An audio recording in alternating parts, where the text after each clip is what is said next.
Jadi begini, pertama saya agak surprise ya. Kenapa? Karena kita cukup banyak dengar cerita mengenai kalau pertemuan dengan presiden yang satu arah, gitu ya, top down ya.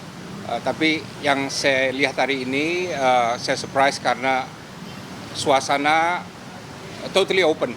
Waktu mulai itu agak kesan kesan menahan diri gitu ya. Tapi waktu beliau mulai dengan penjelasan yang sangat open gitu ya, mulai terbuka dengan diskusi yang sangat terbuka, very candid, right?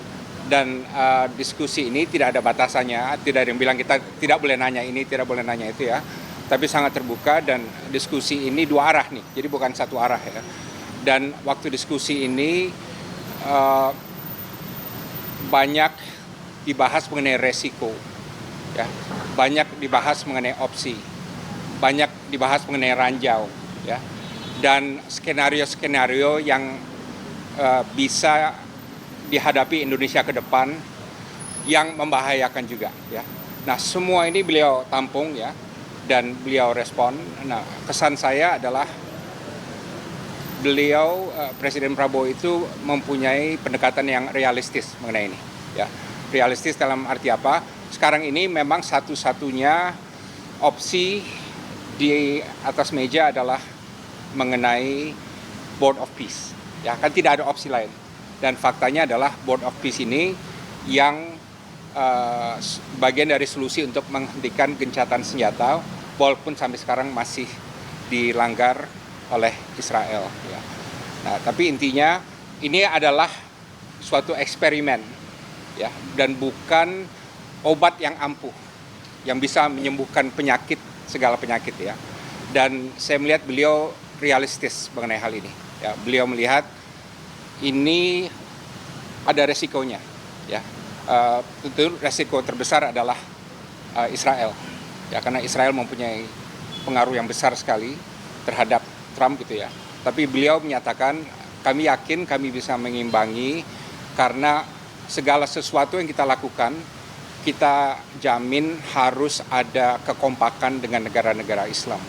Dan kata lain, kalau leverage Indonesia tidak begitu besar, misalnya ya, akan lebih besar karena kita selalu menjaga kekompakan dengan negara-negara Islam antara Saudi, Turki, Mesir, Jordan, dan lain sebagainya gitu. Jadi beliau cukup realistis, ada resiko itu.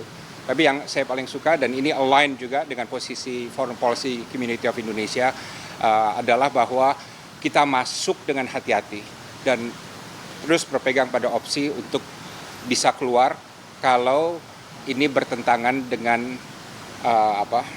prinsip kita dan kepentingan kita. Ini berkali-kali beliau tekankan, beliau tidak akan ragu, ya, termasuk ya kalau yang lain tetap masuk, gitu. Right? Nah, ini yang saya tangkap sebagai suatu penekanan dan penegasan yang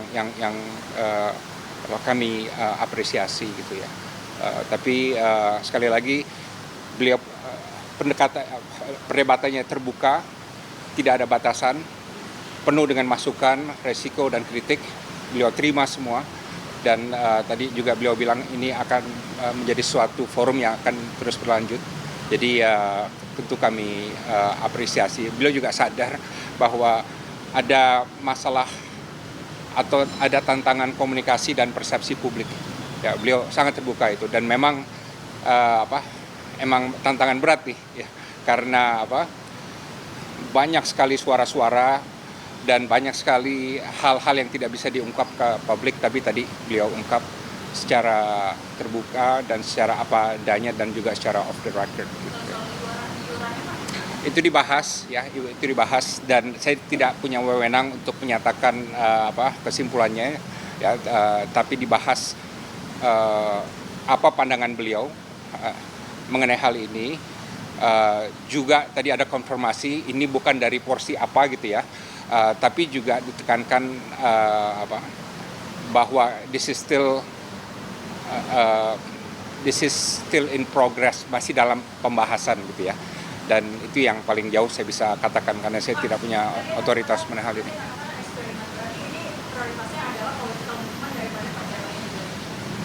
Ini adalah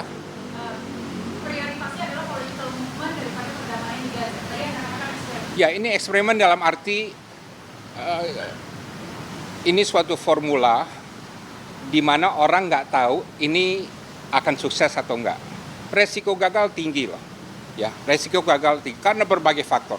Ya, karena berbagai faktor. Bisa faktor Trumpnya, bisa faktor Amerikanya, bisa faktor Israelnya, bisa faktor lapangannya, bisa faktor Hamasnya, dan lain sebagainya. Resiko tinggi. Kan kita nggak ada yang tahu apa yang akan terjadi. Right? Jadi saya katakan ini suatu eksperimen, dan eksperimen yang penting karena apa? Ini satu-satunya the game in town pada saat ini. Tidak ada formula lain, tidak ada solusi lain, tidak ada jalur lain. Jadi kan ini, nah ini itu salah satu resikonya tentu, ya kan? Ini kan resiko yang kita lihat ya, PBB membentuk BOP. Nah tapi apakah BOP ini, makanya tadi saya bilang eksperimen ya, arahnya kemana nih? Ya. Ya, tapi kan di sini kan Oki tidak berperan ya.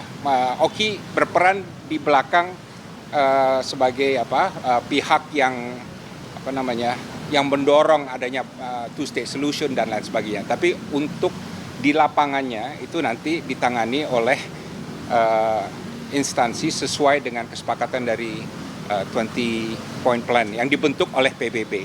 Nah tadi memang disampaikan bahwa yang membuat BOP itu relevan dan kredibel itu adalah karena dibentuk oleh Dewan Keamanan PBB. Right? Nah tadi disampaikan oleh salah satu peserta juga dengan langsung kepada Bapak Presiden. Pak Presiden juga memahami hal ini. Kita harus menjaga agar BOP ini tetap dalam koridor PBB. Right? Jadi tidak keluar dari mandatnya gitu. Karena kita ikut dalam BOP, kenapa? Karena ada mandat PBB. Ya kan, termasuk juga nanti pengiriman pasukan perdamaian gitu ya. Tadi Bapak mendukung Indonesia masuk BOP. Tadi kita tanya ke Pak Awi mendukung, dan Bapak sendiri ini. Posisi saya sudah jelas dari awal. Posisi saya adalah Indonesia masuk dalam BOP, tapi dengan memahami resiko-resiko yang ada, dan kedua kita memegang opsi untuk keluar. Tadi juga disampaikan Presiden, kita selalu pegang opsi keluar. Dan ketiga, syarat yang paling penting, tujuan dari semua ini Palestina merdeka. Tujuan dari semua ini. Untuk itu apa? Kita harus berpolitik, kita harus berdiplomasi, kita harus melobi, kita harus berdebat, ya, dan kita harus pragmatis dan realistis. Nah itu yang saya tekankan. Tadi kita semua mendengar penjelasan Presiden bahwa Indonesia harus pragmatis dan realistis. Jadi kita lihat ini baru berapa hari kan ya BOP ya, jadi jalan masih panjang. Jadi kita doakan tujuan paling utamanya yaitu two-state solution, Palestina mereka itu bisa tercapai. Oke.